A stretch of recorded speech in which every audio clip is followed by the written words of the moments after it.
Amigos, que Dios les bendiga. Soy el Padre Robertson en una nueva edición del Evangelio Diario. Estamos a viernes 30 de julio, así es. Hoy tomamos el texto de San Mateo, capítulo 13, versículos del 54 al 58. En aquel tiempo, Jesús llegó a su tierra y se puso a enseñar a la gente en la sinagoga, de tal forma que todos estaban asombrados y se preguntaban: ¿de dónde ha sacado esa sabiduría y esos poderes milagrosos? ¿Acaso no es este el hijo del carpintero? ¿No se llama María su madre y no son sus hermanos Santiago, José, Simón y Judas? ¿Que no viven entre nosotros todas sus hermanas? ¿De dónde pues ha sacado todas estas cosas? Y se negaban a creer en él. Entonces Jesús les dijo: un profeta no es despreciado más que en su patria y en su casa. Y no hizo muchos milagros allí por la incredulidad de ellos. Palabra del Señor. Gloria a ti, Señor Jesús. Bien, ¿qué podemos afirmar al respecto de este texto?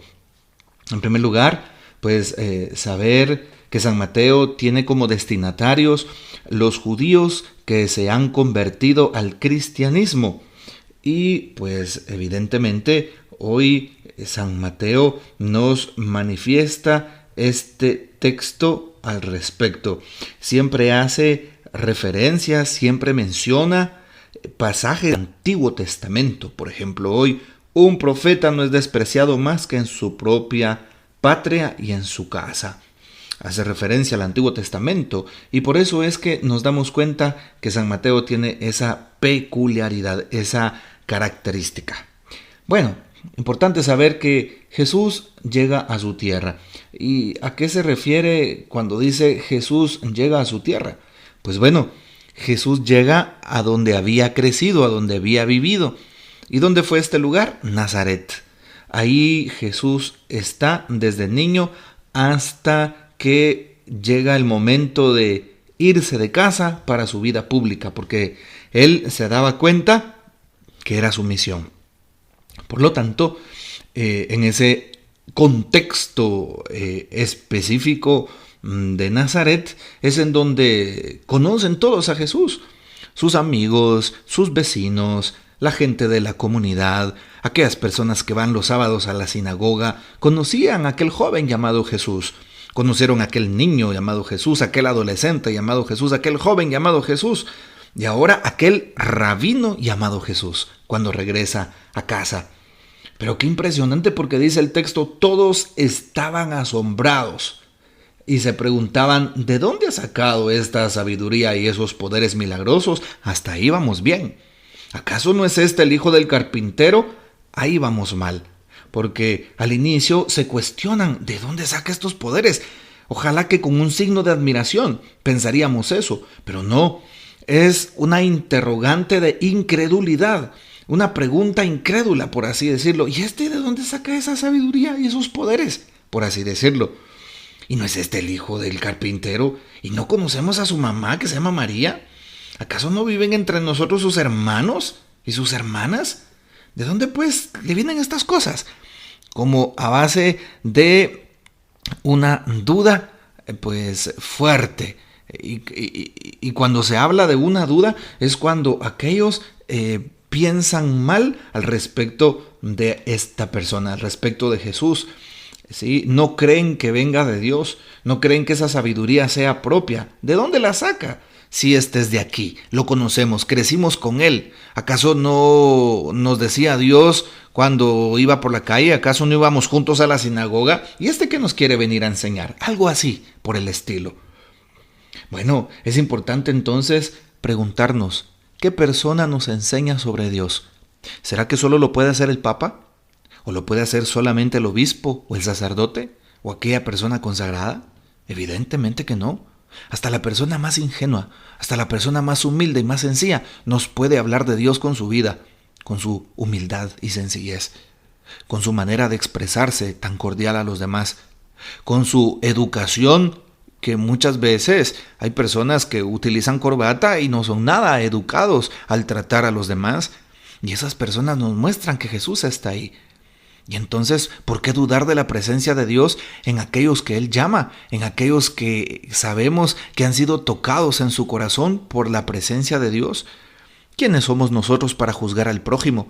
¿Quiénes somos nosotros para etiquetar y enumerar y decir, este sí viene de Dios, aquel no viene de Dios, a este le creo, a aquel no? ¿Quiénes somos nosotros? El Señor siempre utiliza para sus beneficios a las personas más humildes y sencillas. ¿Ya? Por eso dice la Virgen María en el Magnificat, capítulo 2 del texto de San Lucas: derriba del trono a los poderosos y enaltece a los humildes. A los hambrientos los colma de bienes y a los ricos los despide vacíos. Es precisamente la acción de Dios, el actuar de Dios, cómo Dios se manifiesta desde las cosas tan sencillas y tan humildes. Muchas veces queremos buscarlo como Elías. Cuando Dios le dijo, voy a llegar a visitarte, Elías lo buscaba en el fuego, en la tormenta, en aquella bulla fuerte. No, cuando cierra sus ojos y una suave brisa acaricia su mejilla, ahí está Dios, en lo humilde y sencillo.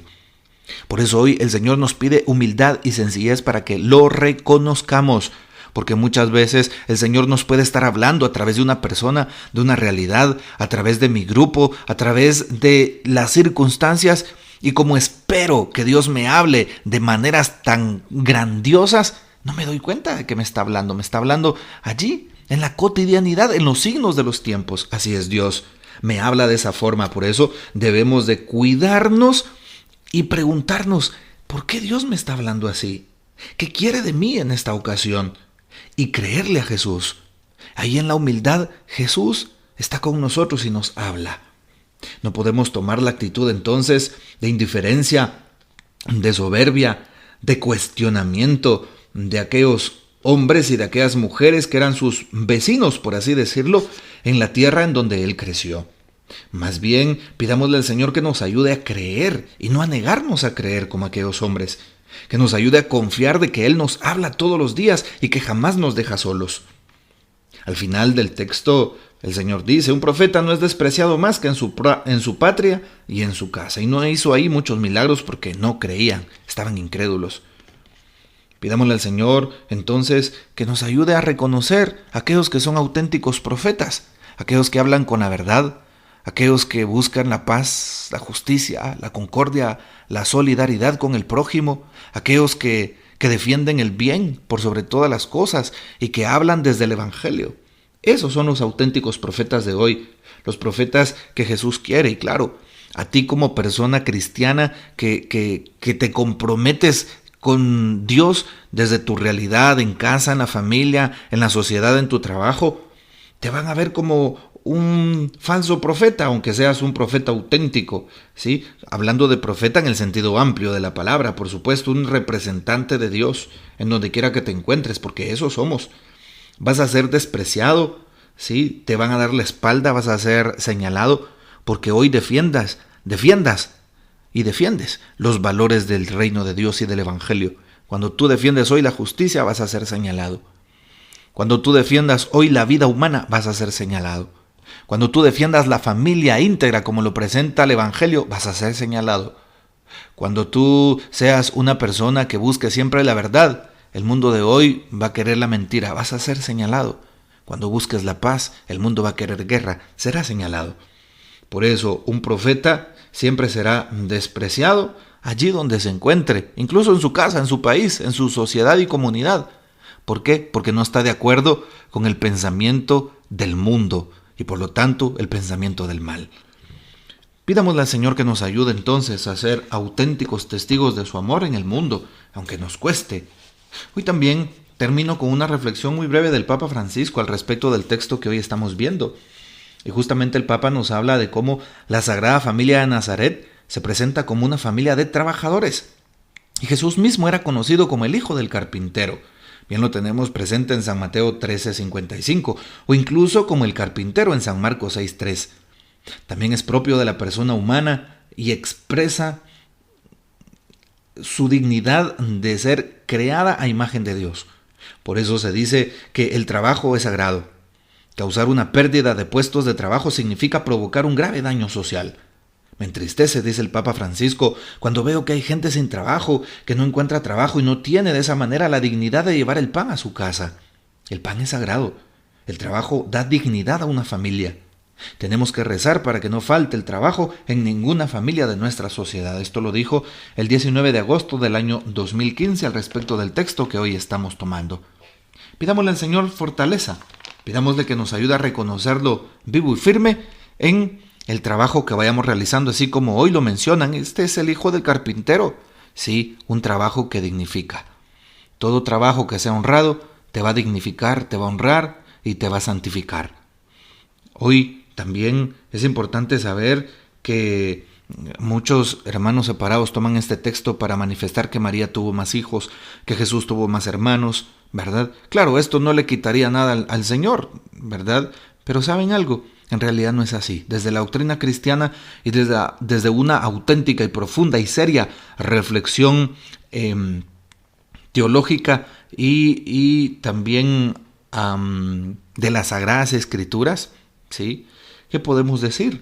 Podemos decir que hoy nos da nota de cómo los hermanos de Jesús no son sino sus familiares cercanos, las personas que Él conoce, las personas que son sus primos, sus primas, ¿verdad? Así es, no precisamente una persona de sangre. Por eso hoy le pedimos al Señor que nos bendiga, nos guarde y que nos ayude a confiar en que ahí está también la verdad. Claro, le dicen hoy a Jesús, cuando le preguntan quién está ahí, es tu madre y sus hermanos, ¿verdad? Bien hubieran dicho, es su mamá y todos los hijos de su madre, pero no es así. Así que no dudemos de que Jesús sea el Hijo único de Dios, también el unigénito de María nuestra Madre, y pues de esa manera también proclamamos cómo esa dignidad de María sigue estando intacta delante de estos pensamientos y de estas reflexiones y delante de todo el mundo por la gracia, la voluntad, la misericordia de Dios. Que el Señor nos bendiga, que María Santísima, nuestra Madre, nos guarde y gocemos de la fiel custodia de San José. Hasta mañana.